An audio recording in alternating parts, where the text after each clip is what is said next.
Actually এটা বললে পরে এক্সকিউজ দেওয়া হয়ে যাবে। অ্যাজ এ প্রফেশনাল প্লেয়ার হিসেবে বাইরে যাই হোক, আমাদের মাঠে নিজেদেরকে ঠিক রাখাটা খুব ইম্পর্টেন্ট। রাইট প্রসেসে মেনটেন করাটা খুব ইম্পর্টেন্ট। আমি বলবো যে মাঠের বাইরে তো ডেফিনেটলি অনেক ঘটনা ঘটছে। অ্যাট দ্য সেম টাইম আমরা ভালো ক্রিকেট খেলছি না, টু বি অনেস্ট। আমাদের যদি বোলিং দেখেন, অনেক বেশি এক্সপেন্সিভ হয়ে যাচ্ছি। ব্যাটিংয়ে গেলে আর্লি অনেক উইকেট লুজ করে ফেলছি। টি-20 তো শর্টার ফরম্যাটের খেলা, এটা আপনি ছোটোখাটো মিস্টেক করলে পরে এটা অনেক বড় হয়ে যায় দিন শেষে রেজাল্টের ক্ষেত্রে। তো ব্লেমটা অবশ্যই আমাদের যারা আমরা মাঠে খেলছি তাদেরকেই নিতে হবে। মানে রেজাল্টের যেই ব্যাপারটা বললেন, আসলে আমরা যেটাই করছি সেটা এন্ড অফ দ্য ডে রেজাল্টের জন্য কাজে আসছে না। আপনার ব্যাটসম্যান ওপর থেকে করুক আর নিচ থেকে করুক, দিন শেষে জেতাটা ইম্পর্টেন্ট। তো আমাদের যে মিস্টেকগুলো হচ্ছে, মিস্টেক সবাই করে, সব টিমই করে, কিন্তু আমাদের মিস্টেকগুলো একটু বেশি ইফেক্ট করে যাচ্ছে রেজাল্টের ক্ষেত্রে।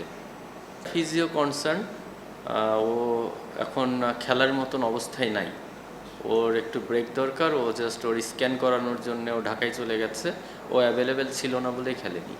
আসলে এটা যদিও ফিজিও বলতে পারবে। তারপরে আমি যতটুকু আনঅফিসিয়ালি জানি সেটা হচ্ছে ও ঢাকা পর্ব থেকে আবার খেলার সম্ভাবনা আছে, যদি খারাপ কিছু না হয়। এটা আপনি রাইট পয়েন্টেই কথা বলেছেন যে ওকে নিয়ে আমাদের আসলেই কোনো প্ল্যান ছিল না। ও যে খেলতে পারে এটা আমাদের কারোরই আইডিয়া ছিল না। আর ও আসলে খুব বেশি এই ক্রিকেট খেলেও নি যে ওর সম্পর্কে আমরা একটা ভিডিও ফুটেজ বের করব বা ওর উইক জন্যে আমরা কথা বলবো। তো এটা আসলে আমাদের সারপ্রাইজিং ছিল। না, ডেফিনেটলি আপনার ফরেনার যখন একটা টিমে আনে, ওর ওপরে এক্সপেকটেশন অনেক বেশি থাকে।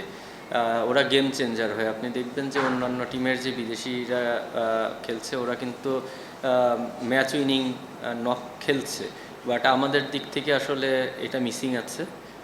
আপনি যদি কোয়ালিটির কথা বলেন, ডেফিনেটলি ওরা অনেক ভালো কোয়ালিটির প্লেয়ার।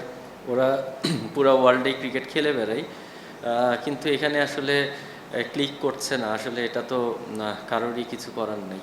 এই ব্যাপারে আমি আসলে কিছু জানি না। হেলসের বিষয়টা আমার মনে হয় না যে ওর আসার কোনো সম্ভাবনা আছে। দেখেন, আমরা তো ওকে ফর্মে ফেরানোর জন্য সব রকম চেষ্টাই করছি। ওকে আমরা একটা ম্যাচ ব্রেক দিয়ে ওর মেন্টাল হেলথ ঠিক করে আনার জন্য চেষ্টা করেছি। তারপরে আবার ম্যাচে ফিরেছে।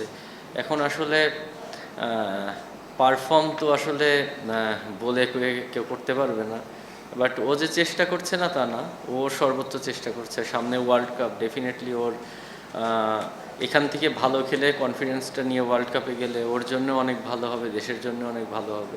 এখন আমরা শুধু সাপোর্ট করতে পারি, বাট রান তো ওকেই করতে হবে। আমি শুধু এতটুকু বলতে পারি, ও ডিস্টার্ব। কারণ ওদের একটা সারা ওয়ার্ল্ডে ক্রিকেট খেলে বেড়ায়, আইপিএল খেলে, ওদের একটা হিউজ রেপুটেশন আছে। তো এটাকে ও আসলে খুব সিরিয়াসলি নিয়েছে, এবং ও খুব ডিস্টার্ব হয়ে আছে। এখন দেখেন, ওর ডিস্টার্বিংয়ের কারণে আমার টিমও তো ইফেক্ট করছে। ও মেন্টালি যদি ভালো না থাকে, আলটিমেটলি আমার ঢাকা টিম সাফার করবে।